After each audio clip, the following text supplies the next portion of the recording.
Hi there, and I hope you're doing well. This is Carol from Crinkled Path Journals, and I thought I'd take you through the process that I recently tried making natural dyes and dyeing some paper. Use what you have on hand, or if you want to look it up online, you can find a list of items that are commonly used for natural dyes that you can pick up at your local grocery store.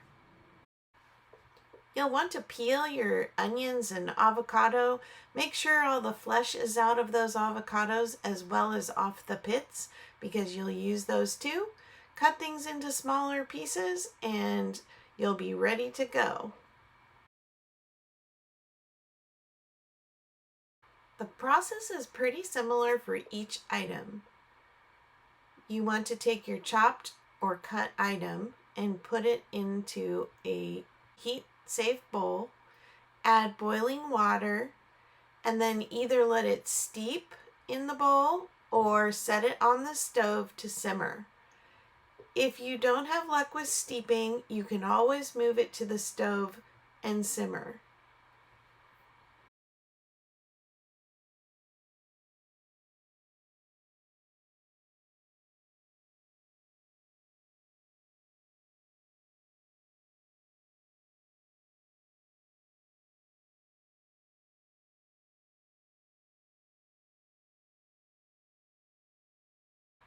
You just want to keep checking the color after 5 minutes, 10 minutes, 20 minutes until you have some good color in the water, indicating you'll have some vibrant dye.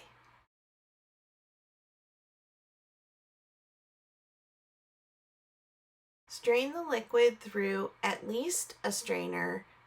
I used a coffee filter too because I had several items that had really tiny particulates. When you're done straining, rinse your bowls, your strainer, even the coffee filter so you can use it with the next item.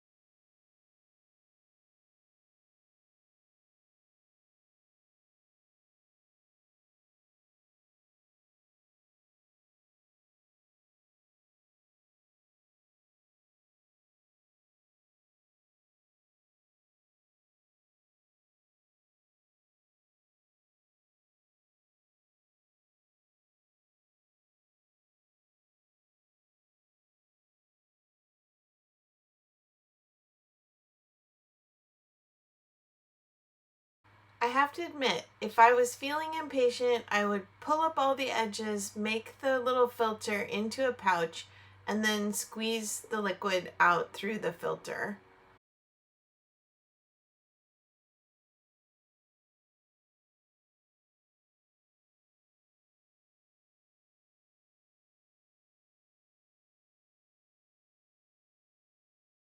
As a little added hint, I try to do my batches in color rainbow order. You don't always get what you think you're going to get, so it doesn't always work out, but I was able to use my filter several times because going from one color to the next, it didn't affect the next color because the colors were very similar.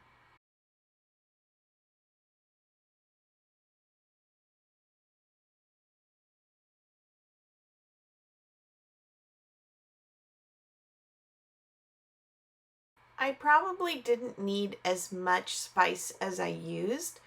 It just clogged up my filter, and I was very disappointed with the spinach. It really came out a brown color when I was all done, and I'd rather just use coffee if I'm gonna do a brown dye because coffee is so much simpler, especially if you use freeze-dried.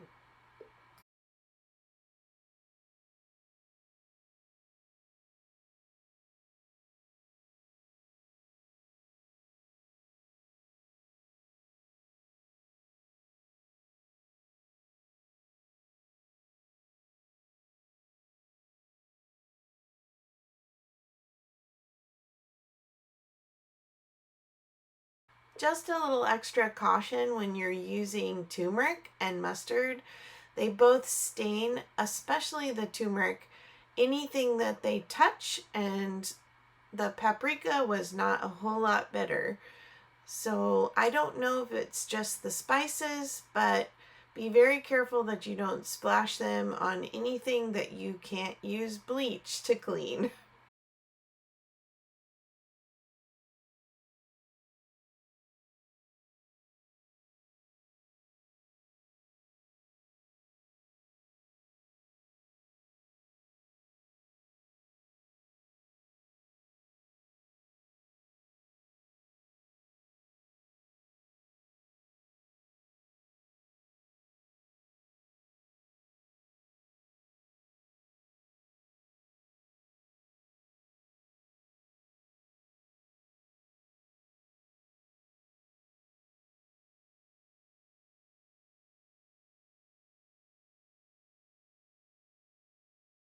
The paprika made a lovely orangish peach color, but there was a lot of grit in it.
Now we get to use our dyes.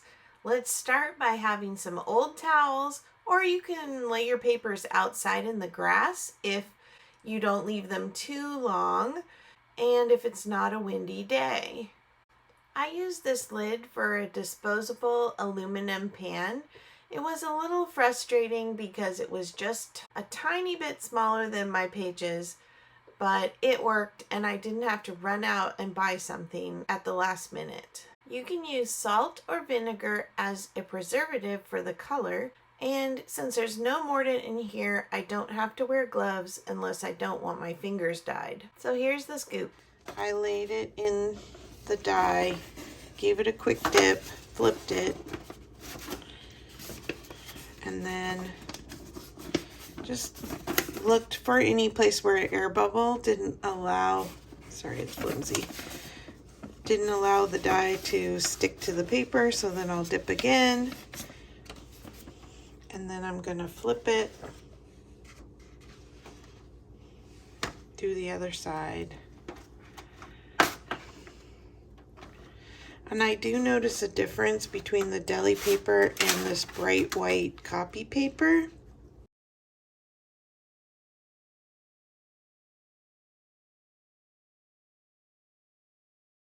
I don't know if white copy paper is somehow bleached, but it doesn't seem to take the color the same as the deli paper, which I actually kind of thought the deli paper wouldn't dye as well because it has a very light wax coating. Okay, so once I got it kind of covered, then I just kind of let the excess drip off, and then I tried to fold it gently in half like this so it doesn't drip across my entire kitchen floor to that towel I have. I'll just do a few more pieces. When the paper's wet on one side, it does like to curl. So you just kind of keep going back and forth until you've got it all covered. So I'm doing a couple light ones by just dipping and setting them out to dry. And I don't mind if it doesn't drain entirely and that there's a little bit of puddling on it. See how the dye is running across the page, and when I set it down, it'll hopefully add some interesting blotches. Then I just did a couple pages at a time with the longer soak, and these are the ones where I have to move the pan to where the sink is more level, so it'll have to leave the camera. But I just thoroughly coated the paper.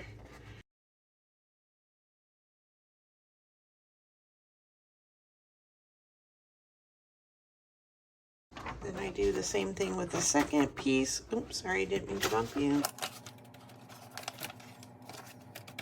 Just kind of patting it in the dye till I get a even first coat. And then I'm gonna lay it down and I'm gonna give it a little swash like this. I'm gonna quickly rinse my fingers, slide this over to where the sink is more level. And then I'm just gonna leave this sitting for like half an hour to an hour. I didn't formally set some kind of alarm or something. I just kind of looked at the clock every once in a while when I was like, oh, it's been like 45 minutes. I should go get those out. And then I just added more in. I use the same technique for every kind of paper and all the different dyes, and I'm so pleased with the results. I'm so excited to use these in my custom journal that someone ordered, and I think they're going to be perfect along with the eco dyeing papers. While I had a little bit of dye left, I decided I would go ahead and do another eco dyeing. And just a little experiment, I would use the dye along with the regular mordant and see what the results were. So this might look familiar. If you saw my eco dyeing video, I will link it below if you want the recipe for these ingredients here for making eco dyed paper. I have a pan with my alum water up on the drain board, and then I have some of the vegetable dye. Actually, this is blueberries. And then I have the pan set up for eco dyeing the way I did in my original video. I'm going to dip my paper in the alum water, mordant, then the dye, and then I'm going to put plants on it. So let's see how this works out.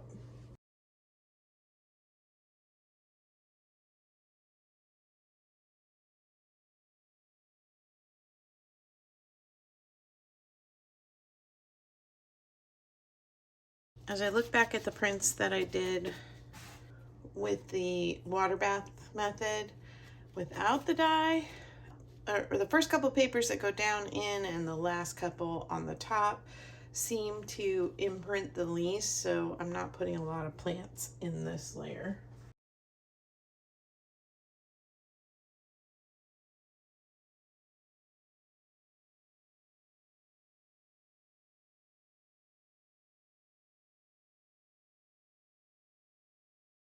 At this point, I was doing two things at once.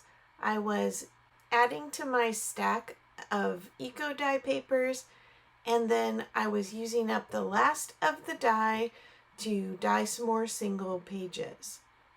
The alum did affect the color of the dye, and it changed it significantly. As you can see there by the cabbage went from blue to turquoise. But it was all an experiment, so it was fine with me.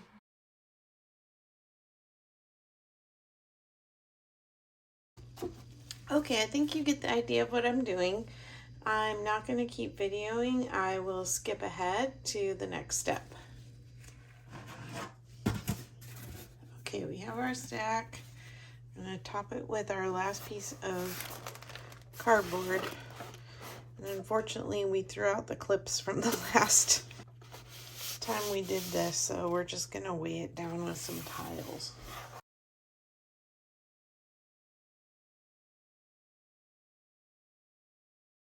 So I'm going to add the leftover alum from the dipping pan.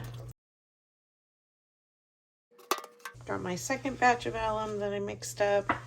That's going to go in. I need about a cup of vinegar.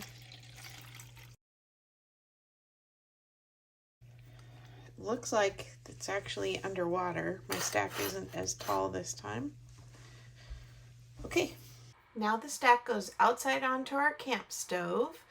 After it has simmered for an hour, we let it cool for about half an hour. Then we dump the water where it's not going to hurt anything, and then we rinse the bundle and sit it in our garage in a cool, kind of dimly lit place for 12 to 24 hours. Well, things got away from us, and it ended up being 36 hours before we were able to unbundle this package of goodness. It did make the paper weaker. We had a lot more tears and holes this time than when we did this the last time. Once again, like in my last eco dyeing video, I'm going to be interspersing the actual wet pages, getting their leaves removed, with the finished product dry so that you can see the before and after. And I do want to make mention again here that it is so much easier to do this unbundling process with two people, because as he was pulling off papers and plants, he was holding the paper up and I was able to rinse it with the vinegar water. It's about 1 cup of vinegar to 3 cups of water for a rinse that helps set the color in the paper so it doesn't fade as easily. The colors were not very specific to the dyes. They obviously mixed, but what I saw was just more intense color, and I don't know if that came from the dye or if it came from the longer time sitting and waiting to be unbundled, but I probably would not make natural dye to add to the eco dyeing process, because I don't think it really made that big a difference in the end result.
in my experimentation with eco dyeing and natural dyes. It was really a fun process, and I will definitely do more dyed paper. This was really fantastic. I love the results, and I'm excited to use them. I hope to see you in the next video. I hope you'll subscribe and hit the notification bell so you can join me again. Thanks. Bye-bye.